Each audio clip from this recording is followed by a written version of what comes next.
Et je monte vos micros. Et Amandine, c'est à toi. Bonjour à tout le monde, puisque voilà la première fois que j'arrive pour une interlude, et je suis en compagnie d'une partie de l'équipe de La Voix des Bulles. Bonjour. Bonjour. Comment ça va? Bien. Impeccablement bien. Impeccablement Ouais, bien, impeccablement. c'est On est parfait. passé hier, donc tout va bien. On est passé, c'est passé, on a dormi 1 heure de plus, donc C'est ça. Oui, on avait 1 heure de plus cette nuit, c'est vrai que ça fait du bien. c'est pas mal. Et parce qu'en plus, vous tourniez, et c'est pas tous les jours, votre 200e émission en direct. Ouais, c'est un piège, mais ouais. Ouais, c'est un piège. Parce qu'on a fait la 200e, mais bien après avoir fait la 238e. Oui, mais Voilà, c'est-à-dire, en gros, on a rattrapé notre retard, c'est-à-dire je crois qu'on avait fait la 199, et puis il y a eu le Covid, donc on n'a pas fait la 200e. Je crois qu'on a fait une 999 de fin du monde, C'est pas impossible. pour la prévoir. Et puis on a fait une 201, et puis on s'est dit, on va profiter d'un live en public, parce qu'on l'avait jamais fait, pour faire cette 200e quelque part, et revenir sur nos 10 ans de bande dessinée. De vie quoi. commune. voilà le reste de l'équipe. Oh là qui arrive. là, oh là, les On a le retardataires. canapé pour vous. Ouais. Sur le canapé. Bah oui, Ouais, puisque nous cool. avons la caméra en face, donc Regarde, on est fini. Cool, la caméra. j'espère que vous êtes présentable. Parce que d'habitude en podcast, on fait pas attention. Du coup, plus de 200 émissions. Je crois qu'on est à Absolument. 276 là maintenant. Ouais, un truc du genre. fait combien Plus de les temps? émissions Une alternatives. dizaine d'années. Une On a dizaine d'années commencé en décembre 2009 Ok. avec Mathieu qui est sur le canapé affalé. Maintenant il se repose parce qu'il commence à prendre De un l'âge. coup, ouais, de l'âge. Ouais. En décembre 2009, ouais, c'était le tout premier. On s'est juste posé avec un zoom dans le salon et oui je sais. Mais j'essaie de On ne regarder. croirait mon- pas que c'est des podcasteurs, mais... Mais Ouais. il nous le dit suffisamment en plus. hein. Ouais, surtout lui. Arrête tu de vois. tourner ta tête. Surtout lui. Tiens, Donc, tu voilà. l'avoir dans ton dos ou quoi? Ouais, c'est ça. Ouais, voilà. Il m'inquiète. Du coup, une première émission en public. Pas la oui. première. Pas la première. En fait, Non, c'est le premier One Night Club en public. premier One Night Club en D'accord. public, voilà. Ok. On a déjà fait du public.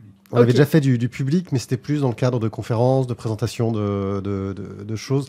Il y avait une pression qui n'était pas la même, Ouais. surtout que là, en plus, on avait du public qui nous connaissait. Euh, Oui, voilà. puis- Donc, tu dis, il y a des gens qui savent ce qu'on fait, donc on a la pression un peu plus, tu vois. Enfin, quand t'as Mézières en face, t'as un peu la pression aussi. Hein. Oui, voilà, on avait fait une présentation, on avait fait des interviews d'auteurs, etc., avec des auteurs vraiment réputés. Oui, je pense à Mézières, entre autres, qui est un très très bon client. Enfin, des super rencontres, quoi. Le podcast nous a permis aussi de faire des super rencontres. Et puis, au-delà du fait qu'il y a le One Night Club, on a aussi d'autres formats d'émissions. D'accord. Ce qui fait qu'on en est à beaucoup plus en vrai. Parce qu'on a Ouais, fait les- des One les- Night Club les spéciales. BD des on a glaçons, par exemple. fait des One Night Club. N'hésitez pas mini. à aller les chercher. Ceux-là, ce sont des pièces rares. Ouais. Le collector sur Internet. Ouais, on avait tenté la vidéo, mais c'est super long à monter et à faire. Bon, ça, c'est pour toi. Oui, mais non, Ouais, c'est c'est- le tournage. Ouais, ça, ouais, Nous, c'est ça. on n'a que la partie fun. C'est ça, ils font que le côté cool, donc c'est pour ça qu'il y a du retard.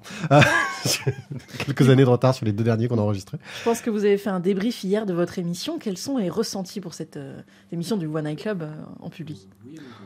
Ouais, oui et non. Ça a été un débrief très très court. Et je pense Ouais. très, En très fait- personnel en fait. On a fait beaucoup d'introspection, je crois, là-dessus. Ouais. Bon, grosso modo, le retour que Pierrick a fait, à mon avis, qui est le plus juste et qui résume les choses de façon assez synthétique. On a eu des retours juste après. Des gens sont venus nous voir pour nous dire, bon là, ça c'était sympa, ils sont venus discuter avec nous. Voilà. Rien que ça veut dire que l'échange, le dialogue, on a créé du lien pendant l'émission. Et donc, on a réussi à capter un minimum d'attention. Voilà. Donc, rien que ça, on va dire que la majorité du pari est gagnée. Ah, le truc le plus sympa quand même, c'est le retour sur la complicité dans l'équipe. Nous, on l'a eu plusieurs fois, enfin en tout cas moi je l'ai eu plusieurs fois, plusieurs personnes qui sont venues me voir en me disant c'était sympa parce qu'on sent qu'il y a une complicité entre vous, que vous fonctionnez bien et que voilà, chacun joue un petit peu un rôle. C'est un petit peu ça aussi. Ah non, hein. mais remarque, c'était pas un rôle. Hein. On se chambre pas mal, ouais. On se chambre pas mal et du coup la synergie fonctionne pas mal, fonctionne bien en fait. Voilà. Mais c'est ce que tu me disais hier, parce que moi, j'avoue, en général, j'interviewe une personne et tu me disais, mais non, c'est une équipe, il faut qu'on soit ensemble. Et c'est vrai qu'il y a quelque chose dans votre équipe qui fait que ça fonctionne. Nous femmes disent pareil. Celle- Ah pardon, on m'a entendu. Voilà, il y a ça aussi ça fonctionne moins, mais on fait avec. Voilà, Ce genre de blague. Voilà, on a aussi, oui, on a une sorte de niveau d'humour très, comment dire, pas très exigeant. Ouais, Variable. Qualitativement, c'est pas top. ouais, on fait avec les gens avec qui on est aussi. Mais après, c'est aussi parce que on est un groupe de potes, c'est-à-dire qu'au départ, avec Mathieu, quand on a commencé, c'était juste, on lit plein de BD, on se fait des échanges. Moi, je commençais à écouter des podcasts, je me dis. bah tiens, il n'y a pas beaucoup de podcasts sur la BD. À l'époque, il n'y avait pas grand-chose. Si on se lançait dedans, et je savais pas du tout ce que ça allait donner. Puis petit à petit, les gens se sont greffés. Les copains ont vu qu'on parlait de BD. On en a mis certains à la BD parce que Tizak, qu'on lisait pas trop. Et puis d'un coup, en dépression, alors. il a découvert des pans de la BD qu'il connaissait pas. Et depuis, il s'est dit, ah mais ça peut être lourd. La bande dessinée. Ça peut ça peut être dur, ça peut être intéressant. Voilà, au-delà de simplement lourd. Jérôme qui nous a rejoint, qui est devenu un ami après, puis on avait cette passion pour la BD qu'on partageait. Qu'on partageait déjà. Guillaume, notre libraire, qui est notre libraire depuis. C'est un libraire qui aime les livres. Ouais. C'est rare. C'est rare.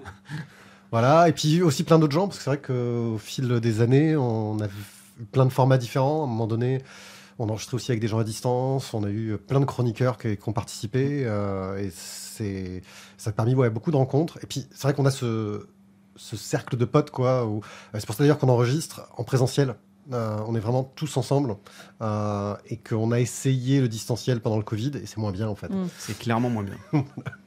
On fait pas la bouffe avant, c'est ça? Ouais, on fait pas la bouffe avant. Mais on en reparle encore de cette synergie, justement. Le fait que vous soyez ensemble, ça crée une synergie spéciale qui ne se fait pas à distance. C'est ça, il y a un côté très français, très franchouillard dans notre façon de fonctionner. C'est que d'abord, on mange ensemble, Ouais. on fait l'apéro, on boit, et après... C'est peut-être comme ça dans les émissions télé d'ailleurs. Hein. Il me semble que pour certaines émissions, ils picolent un peu avant. On est un peu dans cette idée-là. Et après, il y a Mathieu qui dit faudrait peut-être commencer à y aller, on est censé commencer à... Après, quand on est 4 et pour qu'un podcast... Pardon. Je la refais. Evelyne est parmi nous. Evelyne sort de ce corps. Pour qu'un podcast comme ça fonctionne, il faut qu'il y ait quand même un guide, un chef d'orchestre. Et malgré tout, même si on le fait chier, il est quand même là. Et non mais attendez les gars, on va pas le redire tous les jours. Donc après on va bien le charcler, mais là on peut le dire quand même. Et c'est vrai qu'on a un conducteur, on a voilà. Bon, la gestion du ton nous brise les menus. Systématiquement, hein, Totalement, voilà. mais c'est voulu. C'est ma vengeance personnelle. C'est ça. Mais à côté de ça, si on n'a pas un truc un peu carré, à 4, ça peut pas marcher. Donc la synergie, elle fonctionne aussi parce qu'il y a ça. Un carré à 5, c'est moins bien. Hein.